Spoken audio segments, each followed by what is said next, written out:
तहसीलदार को वो लेकर के आप जो है डीसी को दिए गए हैं।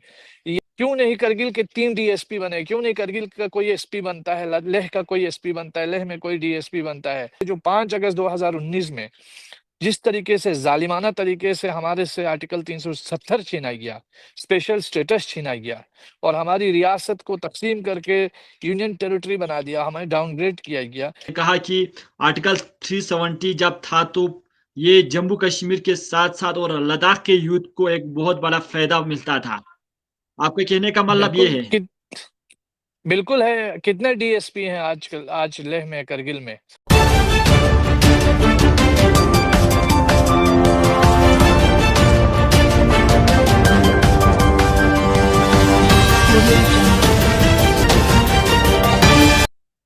सज्जाद साहब, सबसे पहले तो हमारे साथ जॉइन होने के लिए आपका बहुत-बहुत शुक्रिया सर। बहुत बहुत शुक्रिया। अस्सलाम वालेकुम आबिल साहब। खित्ते लद्दाख के जिस तरह के भी इश्यूज़ है, उसको लेके आप हमेशा आगे रहते हैं। तो इसको लेके क्या कुछ कहना चाहेंगे सर? जिस तरह से खित्ते लद्दाख के डिमांड्स को लेके जिसमें यानी स्टेटहुड हो, सिक्स शेड्यूल हो, उसको लेके जो खित्ते लद्दाख के एपेक्स बॉडी और करगिल डेमोक्रेटिक अलायंस के बार-बार मीटिंग होने के बाद कोई पॉज़िटिव जो है आउटकम नहीं देखने को मिल रहा है। इसको लेके क्या कुछ कहना चाहेंगे सर आप? आबिल साहब, जैसे आपको मालूम है कि एक अरसे से लद्दाख में Leh apex body, Kargil democratic alliance मिलके 4 पॉइंट एजेंडा को लेकर के स्ट्रगल कर रहे हैं। 3 चीजें समझने की है कि लेह एपेक्स बॉडी और करगिल डेमोक्रेटिक अलायंस के इस यूनिटी के साथ पीसफुल स्ट्रगल को गवर्नमेंट ऑफ इंडिया ने रिकॉग्नाइज किया। रिकॉग्नाइज करने के बाद लद्दाख के लीडरशिप के साथ बातचीत का सिलसिला शुरू हुआ और तकरीबन कई राउंड बातचीत जो है पिछले साल भी हुई और इस साल भी हुई। लेकिन बदकिस्मती ये है कि बहुत ही पीसफुल और बहुत ही खुशगवार माहौल में बातचीत और पॉजिटिव इंटेंशन के साथ, खुले जहन के साथ हमने बातचीत में हिस्सा लिया और कुछ डिसीजंस भी हमने लिए थे। लेकिन अभी तक कोई राह हल जो है इन मीटिंग्स का अमली तौर पर प्रैक्टिकली हमें ग्राउंड में नज़र नहीं आया, जिससे काफ़ी ख़ासकर हमारे यूथ्स के अंदर एक किस्म का सेंस ऑफ रेजिनमेंट है। और बड़ी बदकिस्मती की बात है कि इतनी सारी मीटिंग्स होने के बावजूद भी उसका कोई नतीजा हल नहीं निकलता है और फिर हम जो है अगली मीटिंग का इंतज़ार करते रहते हैं। तो मुझे लगता है कि ये सारी एक्सरसाइज बेमानी हो जाती हैं। तो ऐसे में मैं उम्मीद करूँगा लेह एपेक्स बॉडी से भी, केडीए से भी, हमारी जो लीडरशिप है दोनों साइड में, तो वो लोग भी एक मीटिंग कॉल करें जल्द अज जल्द और एक रिव्यू मीटिंग करें कि ये बातचीत कितनी फ़ायदेमंद हो रही है, नहीं हो रही है, आगे की बातचीत को किस तरीके से आगे बढ़ाया जाए, ये सारी चीज़ें। दूसरा, हमको एक एक्सरसाइज़ और ये करने की भी ज़रूरत है कि जो हमारा 4 पॉइंट एजेंडा है, हमें चाहिए कि उसको डाइल्यूट किए बगैर, उस पे स्टिक रहते हुए, मज़बूती के साथ उस डायलॉग को आगे बढ़ाएँ। क्योंकि हम ये एक्सपेक्ट कर रहे थे कि मिनिस्ट्री ऑफ होम अफेयर्स की तरफ से तकरीबन फरवरी के 15-20 तारीख तक बातचीत का कोई ना कोई दावतनामा आ जाएगा, बातचीत में शरीक होंगे और इस बार ये हमारी नीयत थी कि यही जो बातें मैं आपसे कर रहा हूँ, यही बातें एमएचए की मीटिंग में करें। लेकिन अभी पब्लिक के सामने भी अपनी बातें रखनी है और हम मज़ीद अपने लोगों को मतलब उनको ये बताना ज़रूरी है, आगाह करना ज़रूरी है कि ये जो मीटिंग्स हो रही है, हालाँकि हम अपनी बात को स्ट्रांगली रख रहे हैं, एपेक्स बॉडी के हमारे साथी भी और करगिल डेमोक्रेटिक अलायंस की तरफ से भी। लेकिन सरकार की तरफ से अभी तक कोई पॉजिटिव आउटकम इस मीटिंग का नहीं आया, जो हमारे लोगों के लिए एक बहुत ही एक इस रिज़र्वेशन है, इसको लेकर के काफ़ी लोगों के अंदर रेज़िस्टेंस पाया जाता है। तो सज्जाद साहब, आजकल एमएचए के पास जो है जितने भी आपके एपेक्स के टीम हो, चाहे करगिल डेमोक्रेटिक अलायंस की टीम्स हो, तो वो लोग जब भी मीटिंग करके आते हैं तो हमेशा पॉजिटिव पॉजिटिव रिस्पॉन्स सुनने को आ रहा था। तो अभी तो यहाँ पे ग्राउंड लेवल पे तो कुछ पॉजिटिव दिख नहीं रहा है। इसको लेके क्या कुछ कहना चाहेंगे? इसको किस तरह से देखते हैं सर आप? देखिए, मैंने आपके साथ बात करते हुए यही कहा कि जो बातचीत हमारी होती थी, जो हुई हैं पास्ट में, वो बहुत खुशगवार माहौल में हुई हैं और बहुत ही अच्छे अंदाज में बातचीत हुई है, बहुत सारे इश्यूज पे हमने पेशरफ्त भी की। लेकिन अब उसके बाद सरकार का काम होता है उसको ग्राउंड लेवल पे इम्प्लीमेंट करना, नाफिजुल अमल बनाना। लेकिन अब जब नहीं हो रहा है, उस पर मैं रेजल्टमेंट जाहिर कर रहा हूँ कि इतने पॉजिटिव नोट के साथ हमारी बातचीत खत्म होती है, इतने पॉजिटिव इंटेंशन के साथ हम जो है बातचीत में हिस्सा लेते हैं, बातचीत को आगे बढ़ाते हैं, और फाइनली कोई रिजल्ट जो है हमें ग्राउंड में प्रैक्टिकली नजर नहीं आता है, तो ये लोगों को एक बहुत ही बड़े उसमें डाल देता है, ताज्जुब में डाल देता है। ये आपको मालूम होगा कि देखिए अभी हमारे यूटी के बने हुए 5-6 साल हो रहे हैं।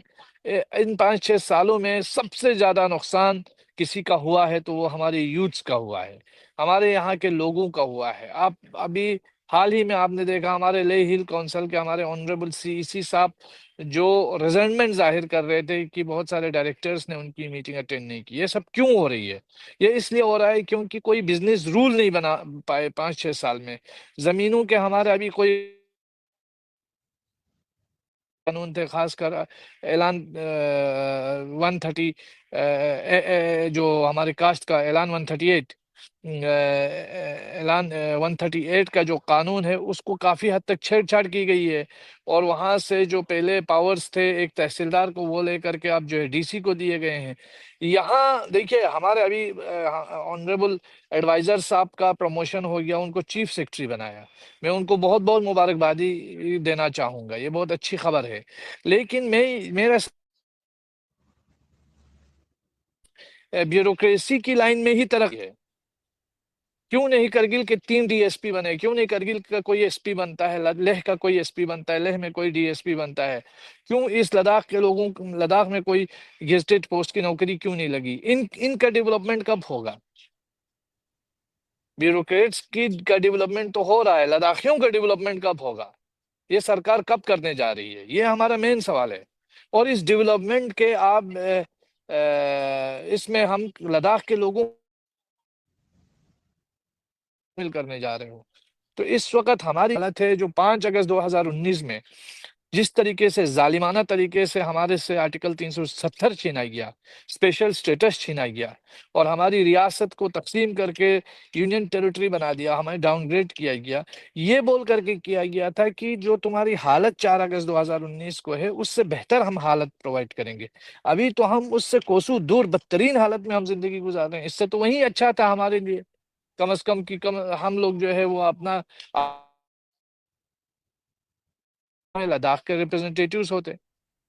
और तो और आप देखें लद्दाख को वॉइसलेस बनाया गया, लद्दाख के लोगों से जॉब छीना गया, लद्दाख के लोगों से लैंड राइट्स छीने गए। लद्दाख को बदले में मिला क्या है? जो बजट था पहले तो काफी कुछ दिखाया गया, लेकिन अब बजट में भी कटौती हो रही है। तो हमें पूरी तरीके से पावरलेस बनाया गया, ठगा गया, हमारे साथ बिट्रेयल हुआ।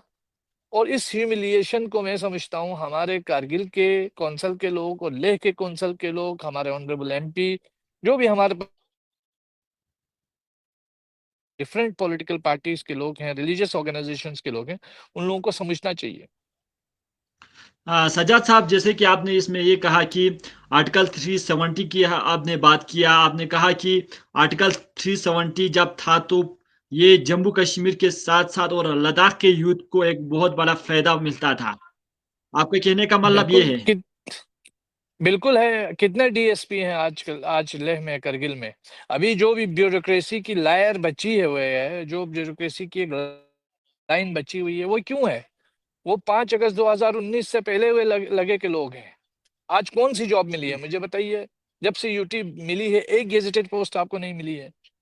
नहीं है। आपको बंदा जो है बाहर से बाहर के स्टेट से आकर के यहाँ बोलता है कि आपकी लैंग्वेज क्या है, आपका कल्चर आपको कैसा होना चाहिए।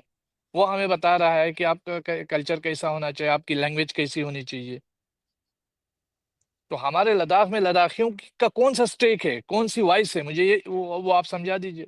आप तो बार बार जो है हमेशा के साथ मिल रहा है सर, आप बार बार मीटिंग कर रहा है, इसका अभी तक कोई पॉजिटिव रिस्पांस जो है ग्राउंड लेवल पे देखने को नहीं मिल रहा है। तो इसको हम्म। लेके खासकर जो हमारे केडीए के को चेयरमैन है उसको क्या कहना चाहेंगे आप? मैं हमारे केडीए के को चेयरमैन और लैपेक्स बॉडी के को चेयरमैन साहिबान और काउंसिल के तमाम हमारे जो इलेक्टेड रिप्रेजेंटेटिव्स हैं, उन सब से मौदबाना गुजारिश करता हूं कि आए, सर जोड़कर बैठें, एक फिर से रिविजिट करने की ज़रूरत है इन मीटिंग्स को लेकर, क्योंकि अभी तक कोई हल नहीं निकला, कोई हमारे लिए इस मसले का समाधान नज़र नहीं आ रहा है। हमारे राइट्स हमसे छीने गए हैं और हम सिर्फ हाथ पे हाथ धर कर इस इंतजार में रहें कि दूसरी मीटिंग कब होगी। तो मुझे लगता है कि या तो हम लोगों को बेवकूफ़ बना रहे हैं, या तो हम खुद बेवकूफ़ बन रहे हैं। तो हमें ये चीज़ नहीं करनी चाहिए। हमें बाज़ाब्ता तौर पर जो मीटिंग्स हम कर रहे हैं, जो चीज़ें हम आगे लेकर के जा रहे हैं, उस पे सीरियसली कुछ न कुछ अमली इक़दाम हमें भी करने की ज़रूरत है। हमारे पास ऑप्शंस खुले हैं, हमारा कानून इस बात की इजाज़त देता है कि हम अपनी बात को जो है सरकार तक पहुँचाएँ, सरकार से मनवाएँ। तो हमें पीसफुली, क्योंकि हमें हमारी खुशनसीबी ये है कि हम एक डेमोक्रेटिक कंट्री में रहते हैं। अगला नेक्स्ट मीटिंग होगा, वो यानी फरवरी में रखा जाएगा। तो अभी तक इस मीटिंग के लिए कोई नोटिफ़िकेशन, कोई डेट जो है जारी नहीं किया गया। क्या लगता है आपको इससे? कोई नोटिफिकेशन नहीं आया है, और मैं वही बोल रहा हूँ कि ये एक टेक्टिक्स भी हो सकती है सरकार की तरफ से, जिस तरीके का बिहेवियर में, मैं अगर गलत ना हूं तो हो सकता है मैं गलत कह रहा हूं, लेकिन मुझे ऐसा लगता है, फील हो रहा है, क्योंकि अगर सरकार की तरफ से एक दो इनिशिएटिव्स लेते तो शायद ये फीलिंग मेरे दिल में नहीं आती, लेकिन अब मेरे दिल में ये फीलिंग आ रही है, और मुझे ऐसा लगता है कि बहुत सारे लोगों के दिलों में भी ये फीलिंग आ रही होगी कि सिर्फ विंटर का जो टाइमिंग, क्योंकि विंटर में ज़्यादातर हम लोग पिछले कई सालों में विंटर में काफ़ी प्रोटेस्ट हुए, उस चीज़ को रोकने के लिए ये मीटिंग्स की गई। अगर नहीं सिंसियर होती सरकार, तो कम से कम इन मीटिंग्स के बाद जो भी अमली राय हल निकला था, उसका कुछ ना कुछ अमली इक़दाम होना चाहिए था, जो अभी तक नहीं हुआ। अभी तक हमारे यहाँ जो हमारा लद्दाख पब्लिक सर्विस कमीशन के बारे में कोई बात नहीं हो रही है। अभी तक हमारे कैडर का कुछ डिसाइड नहीं हो रहा है, गेज़ेटेड पोस्ट का कुछ अता-पता नहीं है। हमारे कितने ऐसे इश्यूज़ हैं जो पेंडिंग पड़े हुए हैं। लद्दाख को एक तरीके से ठगा गया है, बिट्रेयल हुआ है लद्दाख के साथ, और हम जो है मीटिंग्स करने के बाद जो हमारे साथ वादे हुए हैं, उन वादों को भी पूरा होते हुए नहीं देख पाते हैं, तो अफ़सोस होता है, गुस्सा भी हो अफ़सोस भी होता है अपने लोगों पर, और उन चीज़ों पर भी जो कुछ हम पब्लिक के साथ जो हमारा कमिटमेंट है कि हम बातचीत में हिस्सा लें, हम कुछ करके दें, हम कुछ कंट्रीब्यूट कर सकें अपने लोगों को, वो सारा चीज़ें नहीं हो पाता है, इसलिए कि सरकार जो है वो चारदीवारी के अंदर जो प्रोमिसेस हमारे साथ करती है, उसको अमली जामा पहनाने में बहुत ही कंजूसी का मुज़ाहिरा कर रही है। इसी मुद्दे को लेके अभी फरवरी में अगर मीटिंग नहीं होगा तो सज्जाद साहब, एक आप सोशल एक्टिविस्ट भी है, इसको लेके आप आगे क्या करने जा रहे हैं? मैं तो देखिए, मैं अपील कर रहा हूँ, हमने कोई भी काम इंडिविजुअल नहीं करना है। इसलिए कि ये हम सबको एक कलेक्टिवली लड़ना है इन चीज़ों को लेकर के। तो हम ये चाहते हैं कि हमारे अंदर जो एक तालमेल बना हुआ है वो बरकरार रहे, और एक कलेक्टिव स्टेप हम ले लें। इसीलिए मेरी रिक्वेस्ट ये है, मैं आपके इस प्रोग्राम के थ्रू थ्रू और अपने सोशल मीडिया अकाउंट्स के थ्रू भी रिक्वेस्ट की है हमारे पेक्स बॉडी के एरिए से, कि वो एक रिव्यू मीटिंग बुलाए। अगर एक फिजिकल तौर पर मुमकिन न भी है, तो अभी तो ऑनलाइन भी मीटिंग्स हो सकती हैं, तो ऑनलाइन भी बुला सकते हैं, तो जिस पे हम रिव्यू करें कि आइंदा क्या हमें करना है, क्या करना चाहिए। देखिए, इसके बाद तो रमज़ानुल मुबारक का जो महीना आएगा, फिर एक महीना इसी तरह खिंच जाएगा, और उसके बाद जो है फिर समर का सीज़न जो है वो शुरू हो जाएगा। लोग अपने-अपने काम में लगेंगे, तो इससे मुझे लगता है लोगों को नुकसान भी होगा। तो इन चीज़ों पर फौरी तौर पर अमली इक़दाम करने की ज़रूरत है। इन तमाम चीज़ों को देखते हुए, नज़र में रखते हुए, हमें कुछ न कुछ इनिशिएटिव लेने की ज़रूरत है। बहुत-बहुत शुक्रिया सर, हमारे साथ बात करने के लिए आपका बहुत-बहुत शुक्रिया। बहुत-बहुत शुक्रिया।